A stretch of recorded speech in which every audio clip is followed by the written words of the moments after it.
بسم اللہ الرحمن الرحیم۔ رسول اللہ صلی اللہ علیہ وآلہ وسلم نے ارشاد فرمایا، جس کے ساتھ اللہ سبحانہ تعالیٰ بھلائی کا ارادہ فرماتا ہے اسے دین میں بصیرت عطا فرما دیتا ہے۔ بہت ہی اہم ترین پیغام ہے۔ اچھا، اب دین کی بصیرت سے کیا مراد ہے؟ جہاں کیا دین کی بصیرت یہ ہے کہ آپ بخاری اور مسلم اور ان کتابوں کو پڑھ لیں یا ان میں سے کچھ چیزیں یاد کر لیں یا آپ قرآن کریم کو حفظ کر لیں، آپ اس کو دین کی بصیرت کنسیڈر کریں گے؟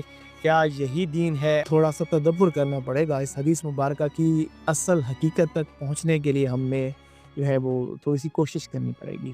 دیکھیں، دین کی بصیرت جو ہے وہ دین اور چیز ہے، پھر بصیرت کچھ اور چیز ہے۔ بصر سے ہے بصیرت، کچھ چیز دیکھنے سے ہے، مشاہدے سے ہے۔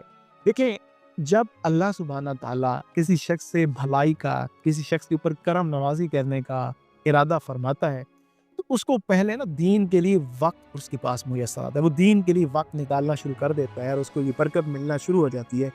وہ چیزوں کا علم لینا شروع کر دیتا ہے، ان کی انڈرسٹینڈنگ لینا شروع کر دیتا ہے۔ یہ علم ظاہری ہوتا ہے۔ یہ جو وہ علم لیتا ہے اٹس جسٹ ایک علم ظاہری ہے۔ وہ ایک چیز کا، آپ فار ایگزامپل ایک شخص ہے، اس کو بتا دیا جائے بھئی آپ نے گندم لگانی ہے تو زمین ہوتی ہے، زمین میں ہل چلانے پڑتے ہیں، پھر اس کے اندر کیاری کے اندر بیج ڈالنے پڑتے ہیں، وہ لگا کر پھر اس کے اوپر اس کو پانی وغیرہ لگاتے ہیں، پھر وہ گندم کی فصل اگاتی ہے اس طرح سے وغیرہ۔ اب یہ جسٹ نالج ہے نا، ایک شخص تو یہ نالج دے، لیکن اب اس گندم کو اگانے کے پروسیس سے جب وہ گزرے گا نا تو اس کو پھر پتہ چلے گا کہ یہ ایک ویسا آسان کام بھی نہیں ہے۔ یہ ٹریکٹر ہوتا ہے، اس کے ساتھ فلاں چیز ہوتی ہے، پھر بیج ڈالتے ہیں، پھر اس کو پانی لگاتے ہیں، پھر اس کا خیال رکھنا پڑتا ہے، اس پہ سنیوں کے کیڑوں کے حملے ہوتے ہیں، پھر اس کو فلاں وقت میں پانی دینا پڑتا ہے۔ یہاں پر ایک بڑی خوبصورت بات جو ہم نے سمجھنی ہے، بھائی دین کے علم کے اوپر جب آپ پراپر عمل کر کر کر کر کے اس کے اندر راسخون فی العلم ہوتے ہیں، آپ اپنے علم کے اندر راسخ ہو کر اس چیز کی گہرائی میں اتر جاتے ہیں اور اس علم کے ذریعے سے اس کے اوپر عمل کرنے کے بعد، جو راسخونہ ہونے کے بعد